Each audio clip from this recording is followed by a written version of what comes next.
There are healers on this planet with the power to soften the suffering of mankind, yet they have remained in the recesses of the world, abused, discarded, and labeled as trash. This is The Touch of a Mustang. I am your host, Shalise Clough, and I'm here to tell the story of wild horses, Mustangs, and the humans who are discovering and sharing their gifts while working to protect their well-being and preserve their spirit, so this divine power won't be lost. Join us on this quest with the Wild Mustang.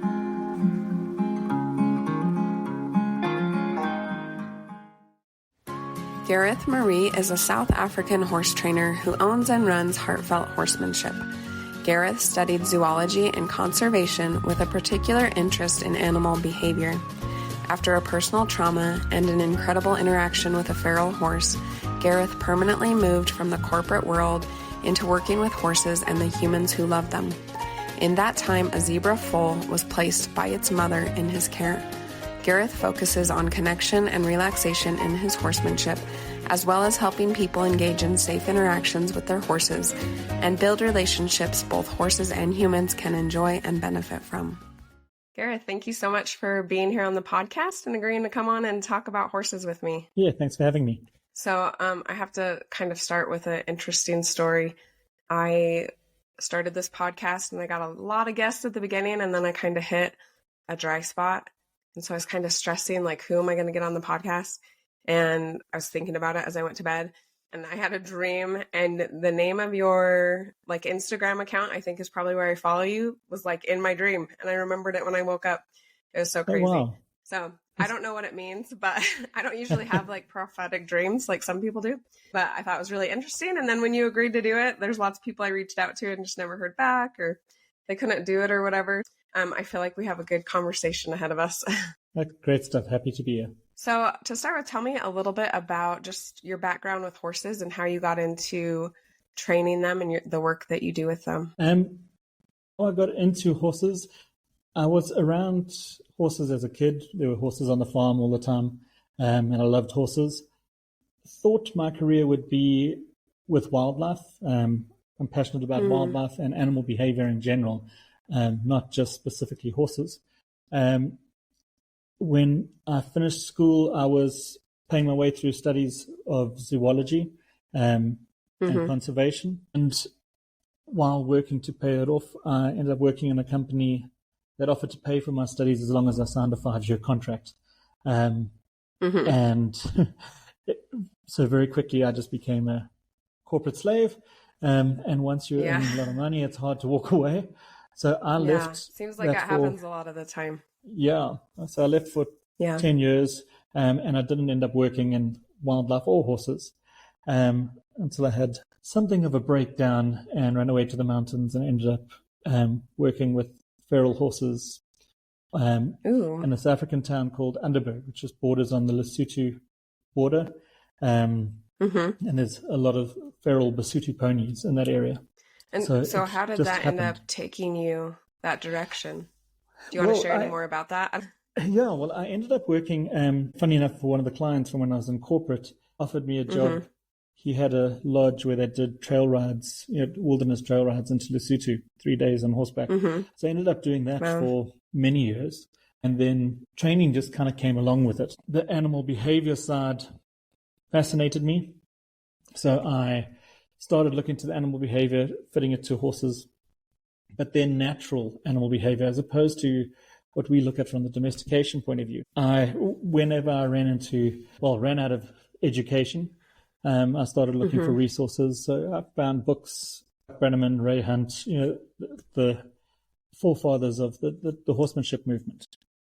And I learned whatever I could. In South Africa, a little bit isolated in terms of horsemanship. So I've learned wherever I could, and I started developing horses. And it got to the point where I got something of a reputation of working with horses, even though I kind of felt I didn't know much. I was kind of fumbling my way through. But people say, hey, you kind of get results. Can you train my horse?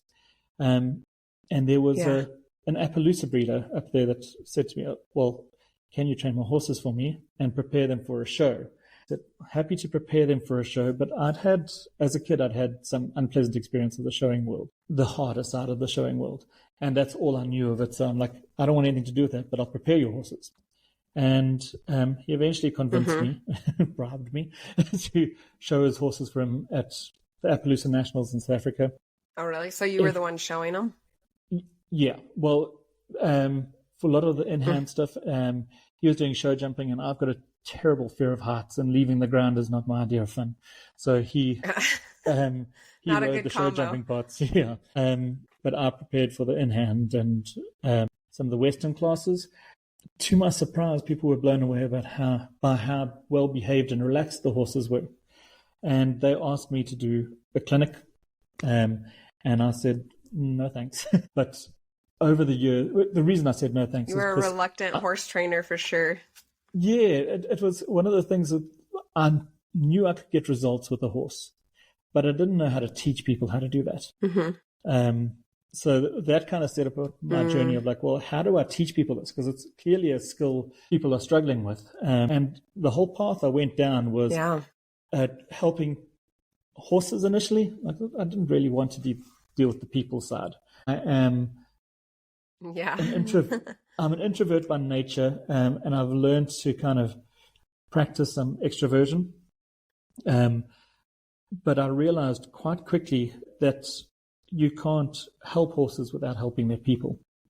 So I started looking into a lot of the things that cause the common problems. The common problems aren't because horses are just horses and they're spooky and unpredictable. The common problems are because we have expectations of horses from the human side and from 300 years of tradition that don't suit animals, any animal, but especially a prey animal's intrinsic natural behavior.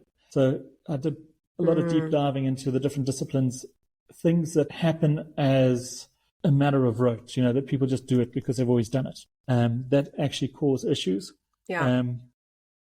So I started diving deep into each of the different disciplines, understanding why it happened initially and how it separated. It's not necessarily something that's new. When you look at the classical trainers, we talk about horsemanship and people think it's something new. The horsemanship comes from the vaquero traditions. The vaquero traditions come from the Spanish riding school with the conquistadors. There was reason behind everything that used to happen. Sure, we know a little bit more about behavior, the central nervous system, neurochemistry, all these things now. But instinctively, the oldest classical style of training had an understanding behind why they do everything they did. Somewhere along the line, we went into like the instant coffee mentality of, well, we just do this because someone told me to do it. And then if you don't know why you're doing something, you don't know when to do it. Yeah. Yeah. And so what are some things that made you take this different approach to let those traditions go and really look at what works instead? So I really didn't have a lot of exposure to those traditions.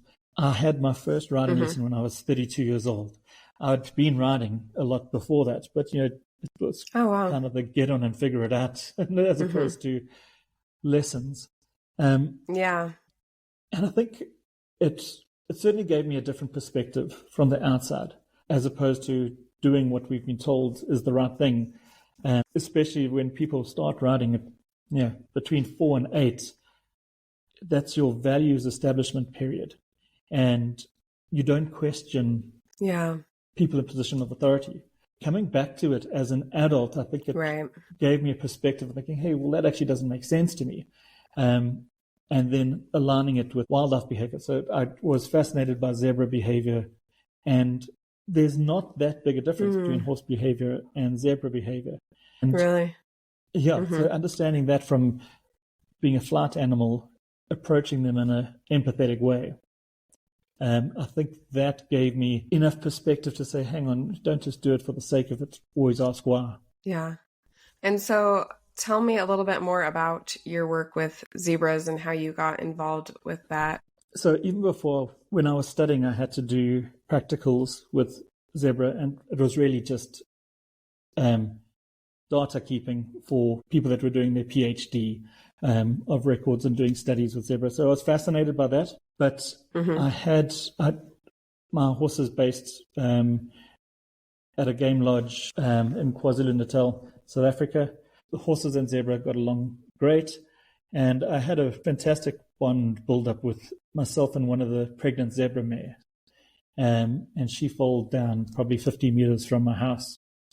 She used to meet me every morning for coffee. This is a completely wild zebra. But she obviously watched what we were doing with the horses, and she said, well, this is kind of interesting. She actually used to follow me like to the round pen and watch sessions in the round pen.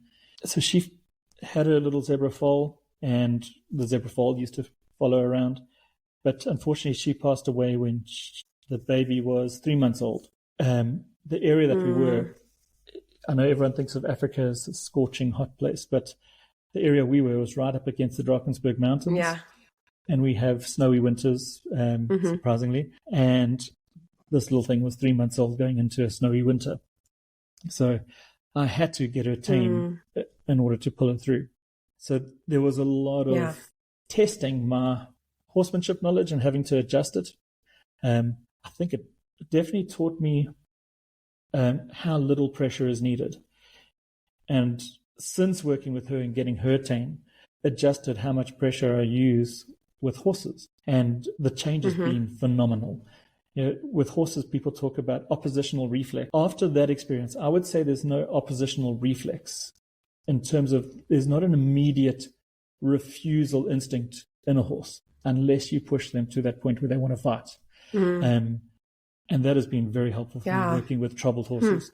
Yeah, that is really interesting because it does seem like you don't get those big reactions until other stuff has kind of happened along the way. So that makes sense that if you're noting that you maybe never hit that point where you guys are in opposition. Yeah. You know, obviously like with feral horses, when you're handling and you're building up that initial bond, building that initial trust, the minute they feel trapped, then you hit that oppositional reflex. But you can build so much communication before you ever hit that point of conflict rather than conversation. Yeah. And so do you think with the zebra's mother, it almost sounds like you kind of just became a part of her world rather than putting that pressure on her to enter your world? Yeah, absolutely. I never ever thought for a million years it was bizarre that she started showing up. And, you know, there's that weird otherworldly question in the back of your head. Did she know she was going to die at 3 months when her baby was 3 months old and she was setting up something? It doesn't quite make sense in our human understanding, but zebra, if a foal is abandoned, they run as far from it as possible because it attracts predators. And that's exactly what happened. Her herd left this foal alone, and we didn't see that probably 2 months. That herd didn't come back around the houses because they know there's a heightened risk of predators being around. She, knowing this, is probably like, well, hang on a minute. This guy looks like he's looking after horses. Maybe he can look after the foal. Yeah, that's so interesting. And so this was just a wild herd that she kind of came out of and started hanging out at your place. Wow, that's incredible. Yeah, it was ridiculous. Like I said, I used to sit on it's fascinating. That's so neat. Yeah. I would sit on my veranda, have a cup of coffee. If I was playing guitar, she was very fascinated that this is like the best thing in the world. So I used to do these little one soul concerts to this pregnant zebra sitting on the veranda with me. Yeah. That's magical. Yeah. It is otherworldly. Yeah. Tell me a little bit more about the time that you spent with feral horses. This is kind of after you left the corporate world. Yeah. Is that right? Yeah. So, like I said, I was actually taking trails, but it is one of those roles that it's normally people passing through for a few years and they move on. But everyone that came through for that role was kind of expected to start some horses under saddle. And they had a feral herd up on the mountain. Every year you bring the feral herd in and choose between 5 and 10 horses to train.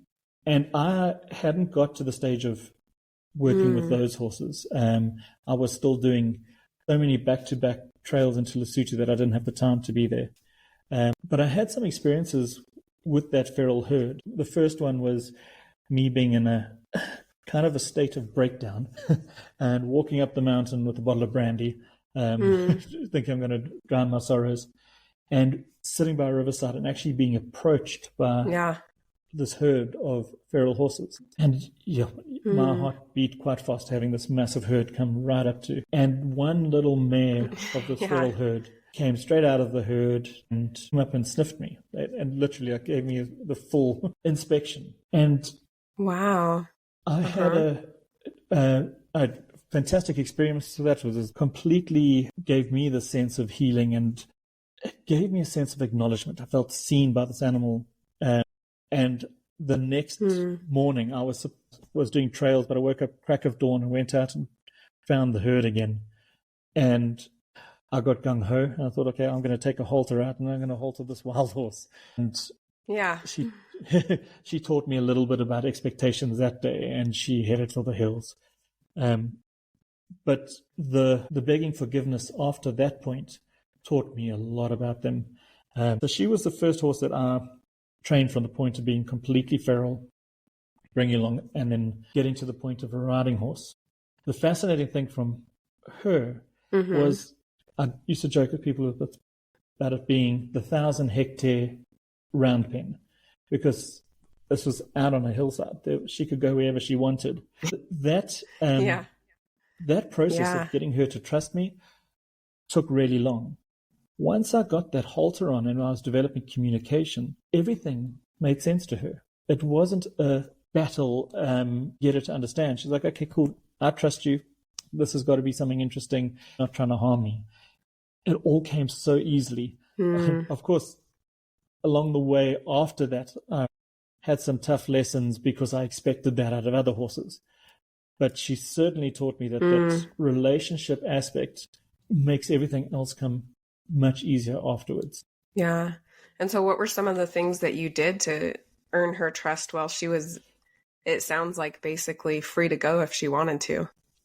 There was a whole lot of doing nothing. And I felt that every single point of progress.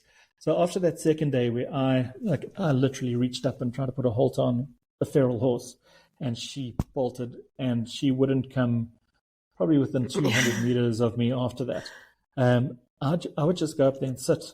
Yeah. And just be on the outskirts, move with the herd and be on the outskirts. And eventually she started coming in again, and I was disciplined about not expecting anything. So I wouldn't take halters. I would just sit there.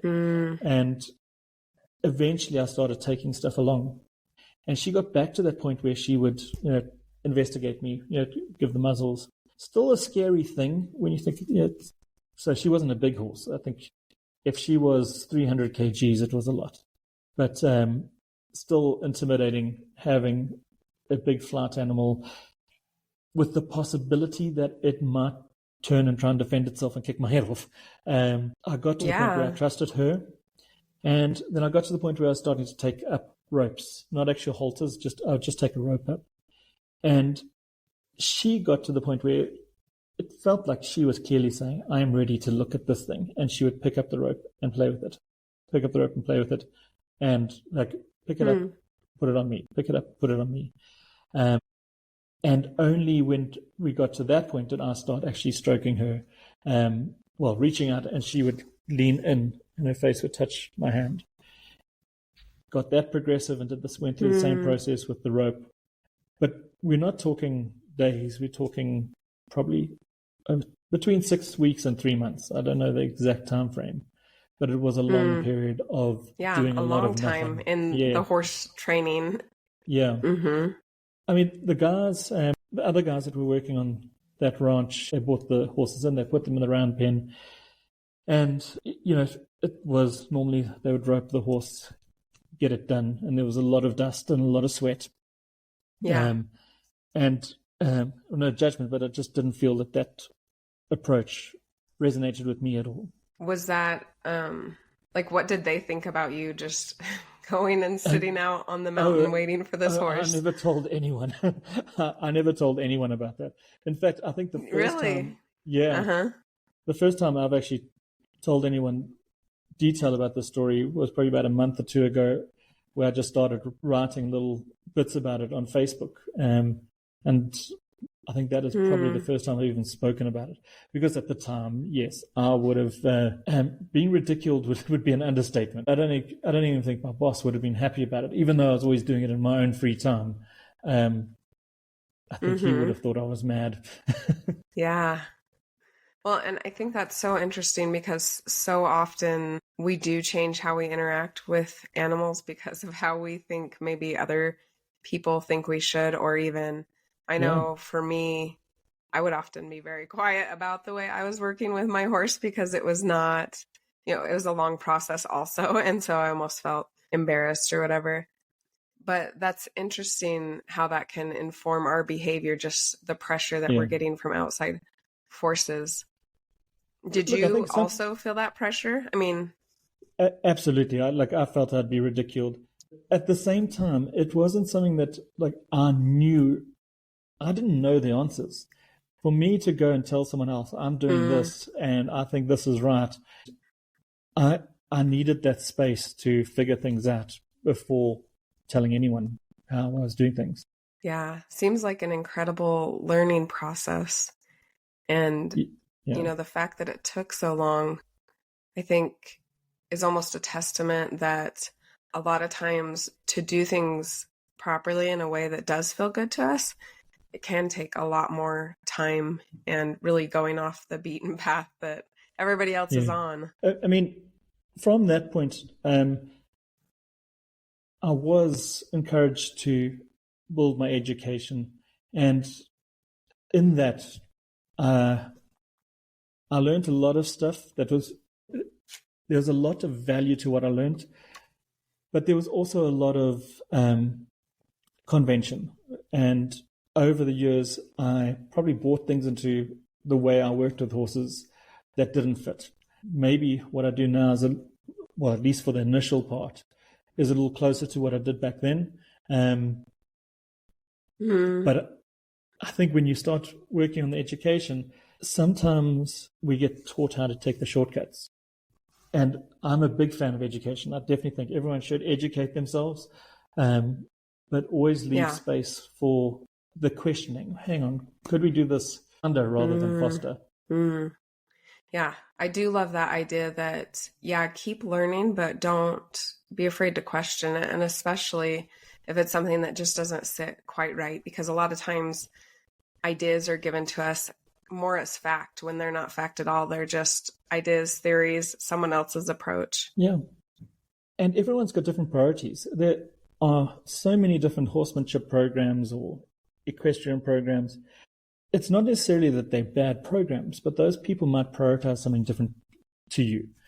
Someone that is highly competitive, athletically minded. So they might not necessarily be as about the horse as you are. You might be there for the connection. Yeah. That person's got ambitions linked to athleticism. Not to say that you can't learn something from those people. Right. That's not necessarily going to be the path you need to take. My mare that was my first Mustang, she, my purpose with her was really to kind of, let my kids have horses, a horse for me or whatever. So she's very well trained at taking care of her rider and stuff. But, a lot of people would say she's not trained at all because as far as okay, now we're going to go into a lope and we're going to check our leads and stuff. We haven't worked on anything with that. But that's exactly why, because that was not my priority. I really wanted her to just be available for my kids to have that experience and for me to kind of have that relationship with her. I think that's a big thing, that priority thing. As horse trainers, imposter syndrome is a big thing. And when people started listening to me, I was like, I don't know why you're listening to me. And then people start asking you, why should we listen to you? And you think, well, actually, because I'm really good at this. But you normally, so you putting on a clinic or doing lessons in an area and you put out adverts, everyone wants to see a CV of your show record. And I did have a pretty successful, I do have a pretty successful show CV, but I will be the first to tell you, I am not a great rider. My position's not great, and I have 3 South African championships in various Western disciplines, And I promise you now that in those classes, there were at least 4 riders better than me in every single one of those classes. I had an unfair advantage because I had a relaxed horse. Relaxation is my strength. No, teaching you lead changes is probably not going to be my strength, but I can get your horse relaxed. Which is huge, I think, because that tension is what creates so many problems. Yeah. The stuff comes naturally once. I have a hard time even when people ask me what I do and I don't have the time to sit and give a 20-minute monologue, I say I'm a horse trainer. But it seems like the most condescending thing to the horse to say, I train horses or I school horses. Everything we'll ever ask of them, they know how to do without us. What we're doing is we're developing a communication with them that they do it when we ask them. It's not training, it's not schooling, it's developing communication. Yeah. And so was this little wild mare, was she the first horse that you trained? When I was a kid, we had race horses on the property. They were really just there for spelling. It wasn't a farm's business. We just did subsistence type farming. So there was a thoroughbred colt that I trained when I was 11.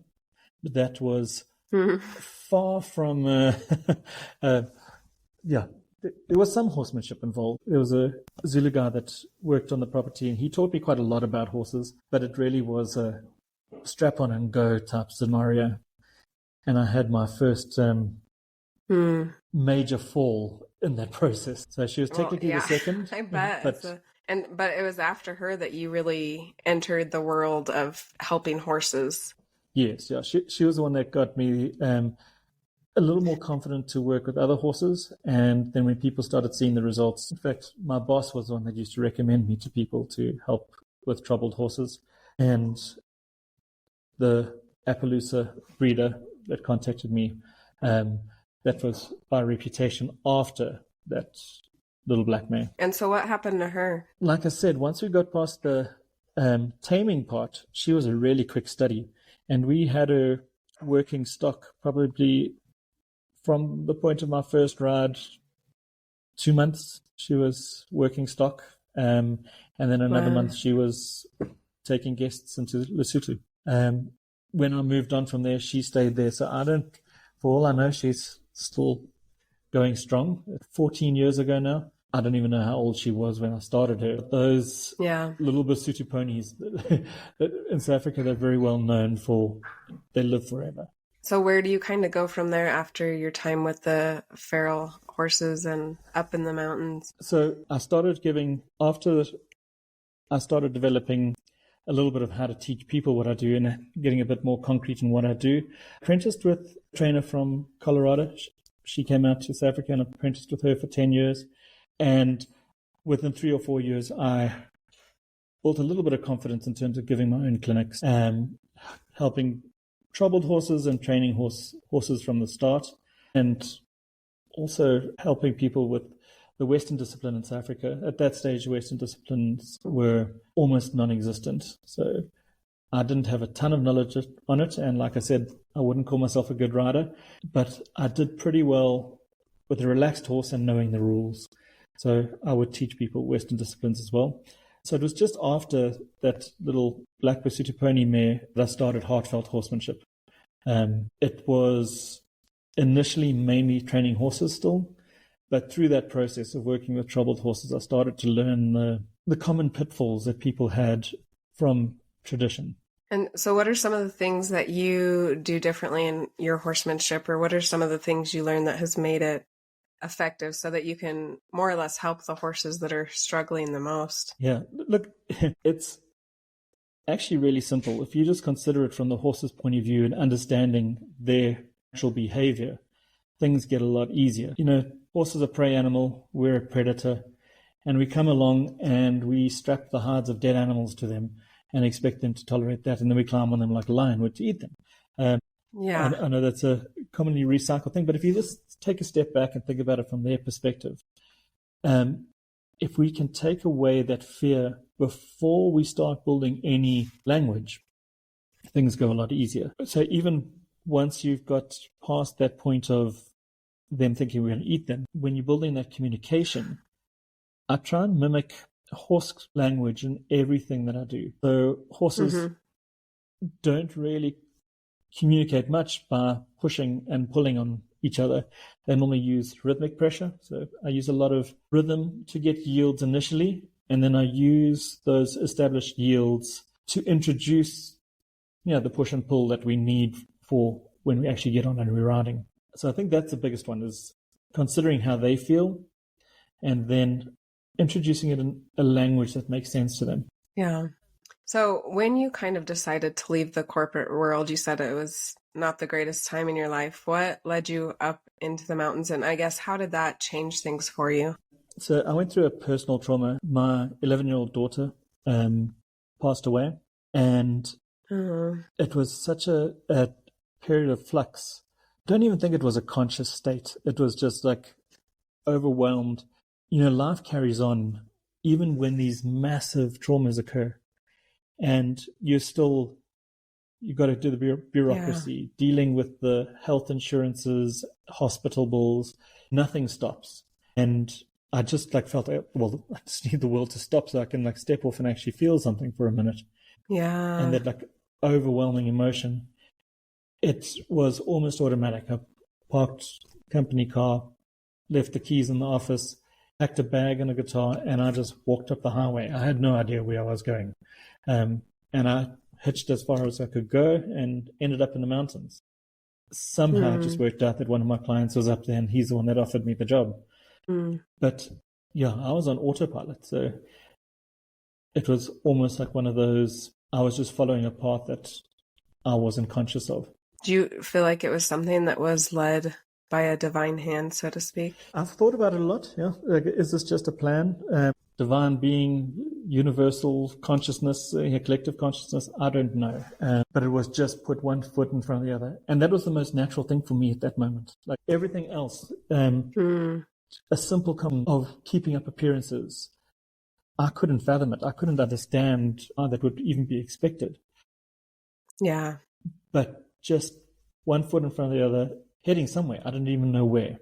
So possibly a thing of collective consciousness being led to destiny. Absolutely. Yeah. What exactly? I don't know. Yeah.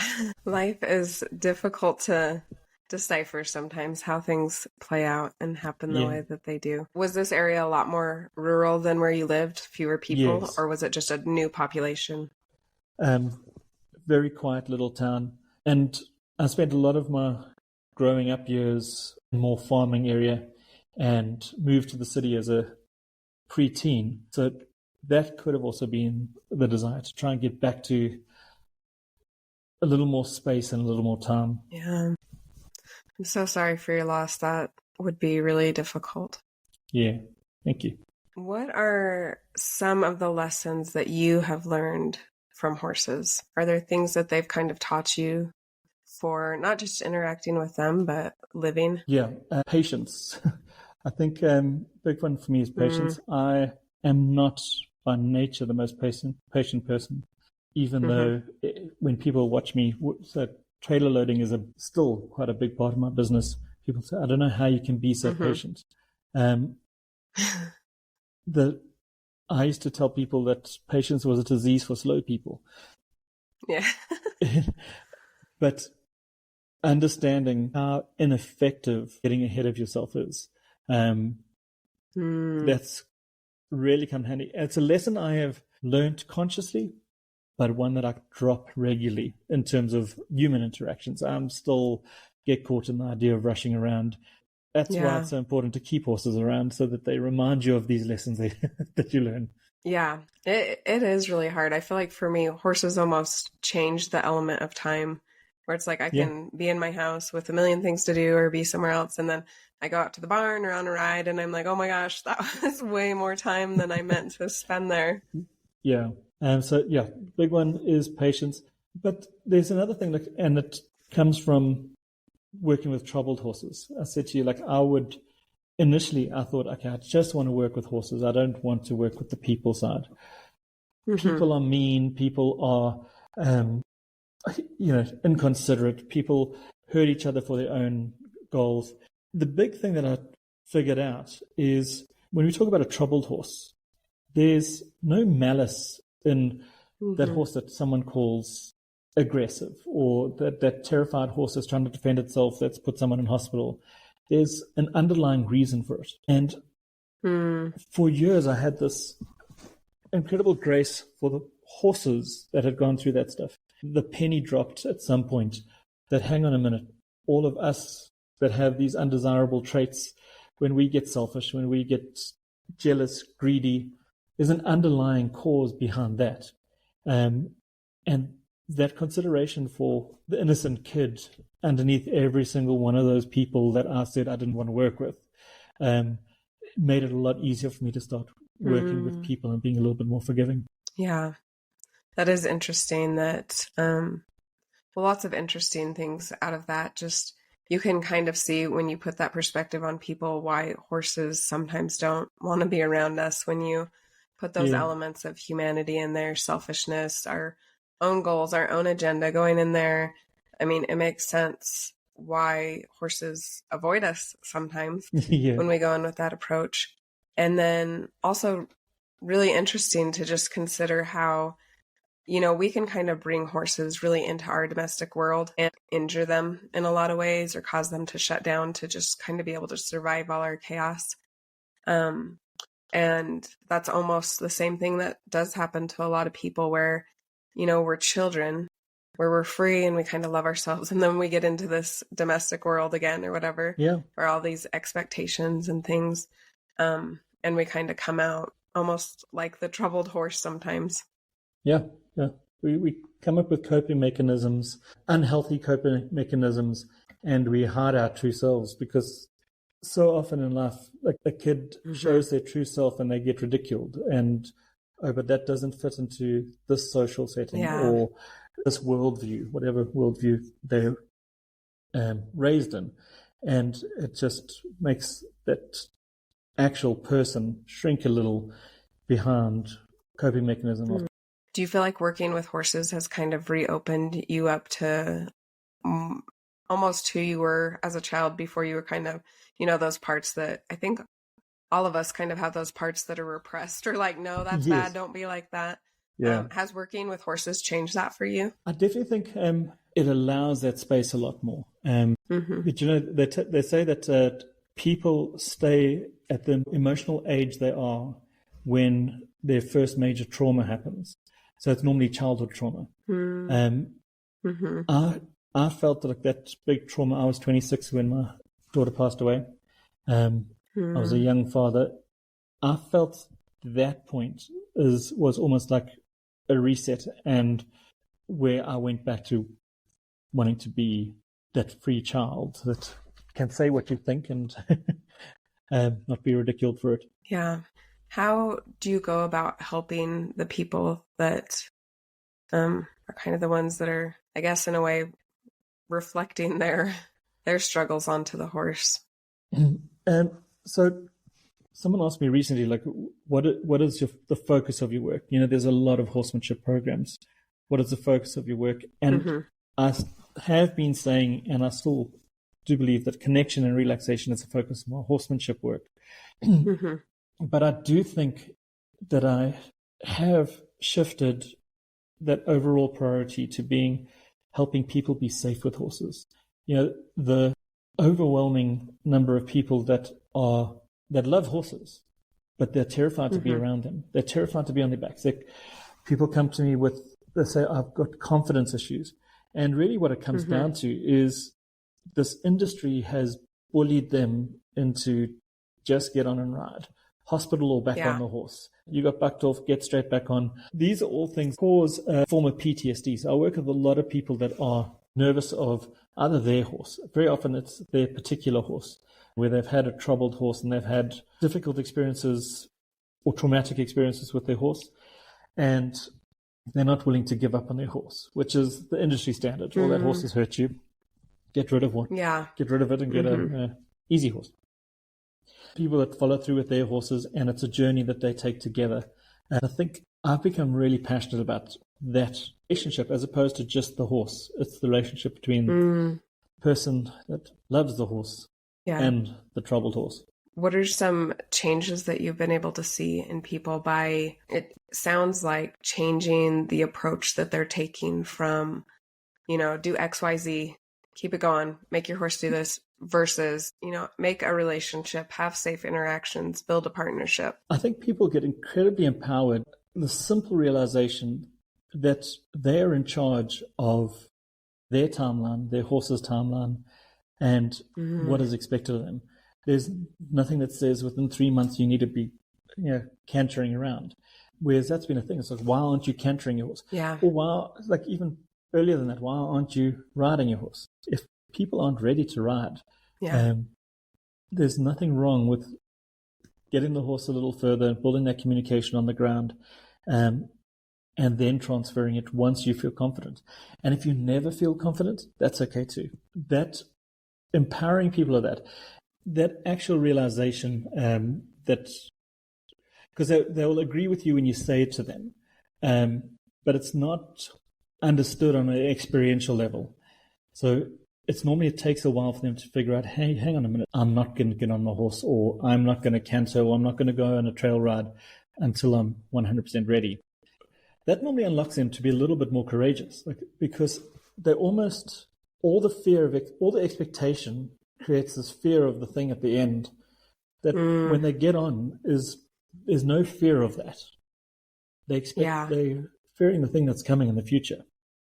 Yeah. And that does wonders for people's confidence. I think that's also part of what troubles us in society overall, is that we feel like there's these certain expectations that we're meant to meet to be considered successful or good or whatever our goals might be, that we create this inner turmoil when we don't meet them. And the same thing, it seems like with horses, like we're so scared of failing in a way that we cause that failure inadvertently.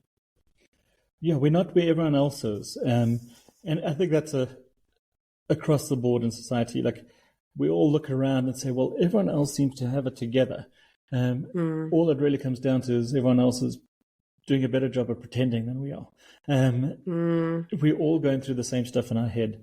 And maybe the guys that pretend the best are the shut down ones that we have traditionally held up as our examples, but probably not the healthiest people.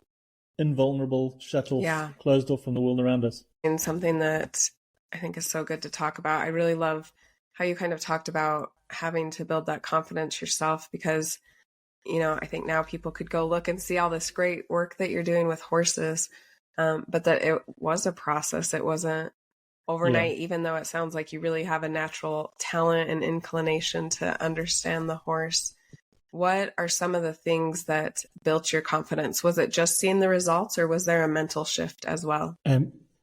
For me, confidence always comes from knowledge. That uncertainty of not knowing for sure is difficult for me. And I know there's power in not knowing for sure. But in terms of being around a horse, I have this thing that I do when I get on a young horse for the first time, or a troubled horse for the first time, that is probably terrible advice for most people. I would not encourage everyone to do this. But because I am so anchored by knowledge, when I get on, I run through potential things that could go wrong. What's the worst thing that could happen? And if that worst thing happened, what do I do about it? Is it within my control? If it's not within my control, there's nothing I can do about it. I would play back. Can I actually get down, forget getting on, and make that something more certain? That being said, though, that sounds very control freak. As someone that actually doesn't believe in the idea of control other than control of your own actions. So that running through is, what are the things that I can do in each of those situations? That's not about controlling. Where do you have control? If we're honest with ourselves, I tell this to people in clinics that are coming, and they've coming for confidence issues. And a lot of the time, people that are coming for confidence issues say the language is, I just need to be able to control my horse more. That's when I normally have to break the break the news to them is that controlling your horse is a lie in the industry. If you think you can control a 600 kg, 700 kg animal, especially if you think you can control it with pain, you've got some news coming. So what kind of shift do they have to take then when they're not confident? Think control's the answer to confidence. What is the real answer to gain that confidence? That area there is one that I don't think we talk about the benefits of groundwork for people enough. If you can have communication with a horse on the ground and you can see that horse has got understanding, and so basically you know how to communicate everything you want from the horse. You know how to identify signs of stress, because we know that stressed animals are the ones that get us hurt. You know what to do about that stress. You know that you can help that horse self-regulate, so technically co-regulate. Those are things that change the game for people, because it's no longer about control, it's about knowing what they can do when it goes wrong, and knowing what they can do to prevent it going wrong. It doesn't matter how traumatized people are. Repetitive situations where they know how to read it and know what to do about it builds a lot of confidence. And are there some specific things that you do to kind of see that, and then also to help with relaxation? Yeah, and things that are pretty much industry standard in horsemanship, things like the hindquarter disengagement. We're now seeing a lot of support for the reasoning behind why things like a hindquarter disengagement work. But beyond that, introducing things in a way that a horse understands. Thinking about things like a horse's neurochemistry, a horse that is hypervigilant, spooky horse that people talk about, that is an animal that's lived on anxiety so long that its body produces more anxiety than, more adrenaline than dopamine, oxytocin, and serotonin. So even in a situation where that horse is in a safe space, people talk about a horse that seems to be looking for things to spook at. It's not consciously looking for things to spook at, but its chemistry says, hey, there's something weird here. And it doesn't take much to find something to be scared of in that human world. Yeah. So I deal with a lot of balancing neurochemistry. I mean, the most obvious one there is the most common reason I see for neurochemical imbalance is horses being kept in isolation. If a horse does not mutual groom with another horse, their neurochemistry starts shifting, because when they mutual groom, the mechanical motion of that muzzle rubbing against their pair bond releases dopamine, oxytocin, serotonin. The minute you start keeping them away from that, their neurochemistry will start shifting. I talk about it as being horses' natural anti-anxiety medication comes from other horses. And it's not just from being able to see other horses. They've got to be able to mutual groom. Not to say that every single horse that's neurochemically imbalanced. I've recently got a big Warlander, and he was living in the most perfect horse situation you could find. Massive herd out in the mountains, and he's still neurochemically imbalanced. And it took probably a month. I was working with him out at his owner's place, and she said to me, hang on a minute, I've actually never seen him groom another horse. He wasn't pair bonded. Even in what we would think would be a natural setting, that does happen. And it's been an eye-opener for me, and I've started to see it with other horses, and even do things like teaching horses how to horse. We actually encourage them to mutual groom, and you see the change in them. So there are manual manipulations. Massaging a forelock triggers dopamine, oxytocin, and serotonin because of the mother-foal bond. When foals drink from their mom, their forelock rubs on their forehead rubs on her belly, and in the first couple of days it releases dopamine, oxytocin, serotonin. Yeah. So those are manipulations you can do to help a horse through. But the ideal is you keep them in a herd environment. Do you think with that one horse who was not mutual grooming, was that a result of something that had happened to him, do you think? Or something he didn't get that he needed early on? Yeah, if something ever happened to me and my partner, I would want my horses to be there because it's the best place in the world for horses. It's so good. And their handling and their knowledge is out of this world. But there were little things. he was born, and 2 days later, another horse lost its mother, and they brought in the foal, and the mother was nursing both. Who knows? Maybe that was the start of it. Maybe he just wasn't getting as much dopamine, oxytocin, serotonin then, and it transferred through his whole life. So it's really tricky to go back on those wild situations where you don't watch the dynamic. But I've seen in situations where you got a well-balanced herd, and then one horse gets sold or whatever, and it disrupts the pair bond. And it might not even be the pair bond that was left behind, but the whole herd goes through an adjustment, and they go for a couple of years without mutual grooming. When they get back into a situation where they possibly could, they're nervous of it. Getting close with another horse where they've been chased off or whatever now becomes a dangerous thing. Is that imbalance something that you just observe through behavior? Yeah.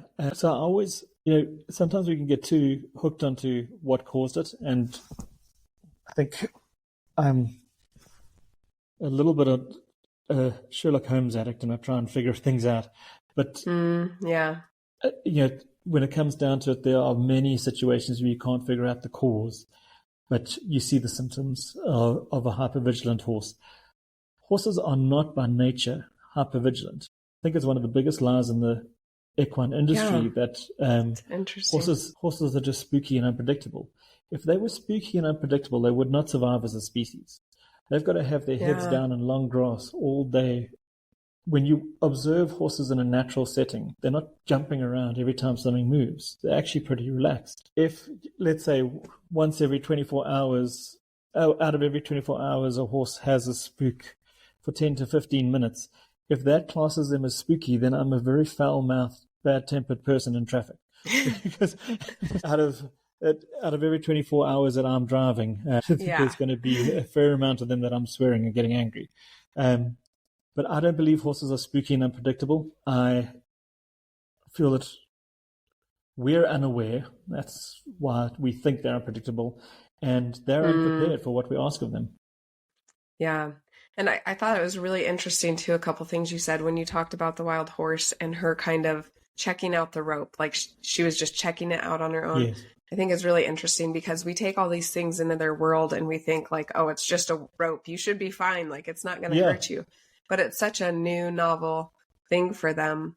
And then, also with the isolation, I think a lot of times we think horses need what we need, when the reality is they have different needs from us in a lot of circumstances.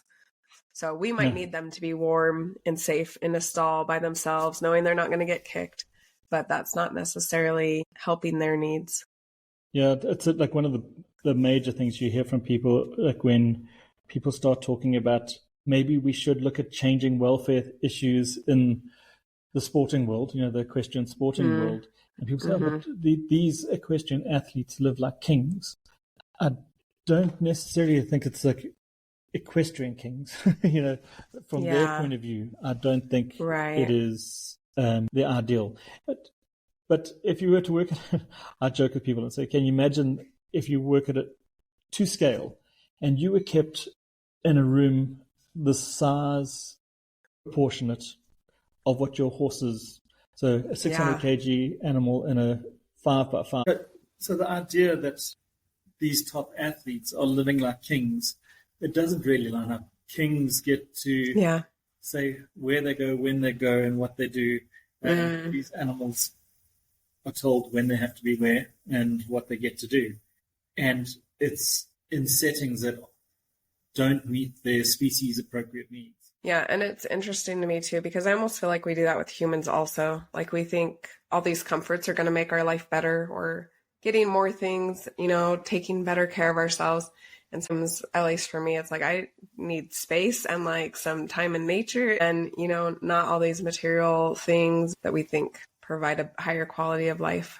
Yeah, it's just things to kind of distract us from the fact that we're probably not living in a way that meets our species' appropriate needs. To kind of wrap up, what is some advice that you would give to someone, and I'm guessing a lot of times these are related, someone who is either struggling in their own life or struggling with their horses, what is something they can maybe do to get on a better path? Yeah, in terms of the partnership of the human and the horse, identify what your priority is. Sometimes people get a little bit judgy in telling people what their priorities should be. Yeah, for me, my priority is connection and having a safe, happy horse. Whatever I get to do with it is fantastic. Different people have different priorities. Identify your priority and then find someone that reflects your philosophies to help you reach your priority. And that's super important.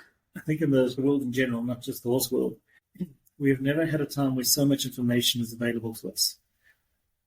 But in terms of the equestrian thing, not all information applies to us. We don't need to learn everything and confuse the living daylights and our horse. We can learn the things that are appropriate to what we need.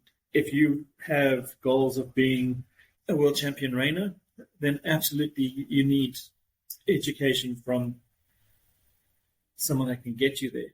I would add, though, that in those settings, don't forget the safety and happy horse part, because it makes a big difference to have a safe, happy horse. When I started competing, I think I was kind of in the prove a point mentality when I'm doing a more empathetic approach. Hang on, you can actually still win being empathetic and considering your horse and things.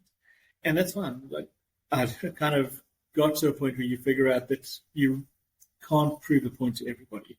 They'll find some reason to say, oh, but not in show jumping or not in this, or they'll always find some reason. People are just on different paths. But like I said earlier, I was beating riders far better because I had a safe, happy horse. So even if your goals are those highly competitive goals, make sure you get the relaxation and happiness first. Yeah. And I think, like you said, a lot of times is a quicker path to where you want to go if you can kind of get the foundational things, which is the horse feeling safe, not being on high alert, stressed out, worry mode the whole time. Yeah. Yeah, everyone thinks, well, one of the most common objections I hear from people when I'm trying to set out a plan for them, but I don't have the time for that. The reality is you can take the shortcuts and all the vet bills and hospital bills that come with those shortcuts, but you're still going to have to go back and fix it. There's a thing that shortcuts are never safe, or they're never easy. If the distance from one place to the next was not the shortest way, if it was easy and it wasn't dangerous, it would be the way. It wouldn't just be a shortcut. Yeah. So you've got to actually go through that. At some point you have to go back and fix it, and then you've got the consequences, which are normally injuries and a whole bunch of unhealthy coping mechanisms. And how have horses changed your life or influenced your life? I think I'm a lot more in the moment, not hunting a point in the future, not living in the past. You really have to be in the moment with horses. And when you're working with horses as a profession, it almost becomes a training, to the point that I would say I normally have to be really conscious about thinking, well, I need to do some forward planning now, which is not actually a strong point for me. So it's a good thing and a bad thing, but overall, it's good for your mental health to be in the moment. Yeah. What are some ways that people can take advantage of what you do, learn more about you? Are there ways that those of us who are not in South Africa can still benefit from all your knowledge and all the things you've learned? Yeah. If people want to, you can find me on social media. My personal profile, which is Gareth Mare on Facebook. My business page, Heartfelt Horsemanship, is on Facebook, Instagram, YouTube. So I do try to put as much free material up on YouTube for the stuff that I think should be stock standards in terms of considering. Yeah. I do have a Patreon account, but my Patreon account is actually geared for people that have been through a clinic. Patreon's a little bit tricky to lay out a clear plan, but I'm going to be launching a website in the next probably 2 weeks, which will have online courses available. Cool. Yeah, that's very exciting. Well, I just want to thank you for being here. I love the work that you do and just the perspective that you bring to horses, just that you really can have that connection with them And I know that that's something I found once I was able to kind of let go of all those pressures that were around me that weren't really things I wanted to do anyway. So I love that you're sharing that message, just that there is this beautiful way that you can work with horses and, accomplish a lot of the goals and dreams that you have. I love that your voice is out there kind of countering some of the other voices, and that you're able to share that with others. Thanks so much for being here. And I loved the story with your little black wild or feral horse. Yeah. Such a neat story. If anyone wants to read that, ad will be it's actually on my personal profile on Facebook. Stories of cool. So neat. I'm definitely going to go read them. So thanks a lot for being here. Thank you. Thank you for joining us and learning about horses that heal and the humans who help them. We hope you'll continue with us on this journey. We'd love for you to subscribe on your favorite platform and follow The Touch of a Mustang on any of the major social media outlets. Please share with your friends, anyone who loves horses, or anyone who might be struggling and could benefit from this message. If you have felt the healing power of horses or help them in their divinely appointed mission, please reach out. We want to hear your story. As we say goodbye, always remember that the horse is always there to help you heal.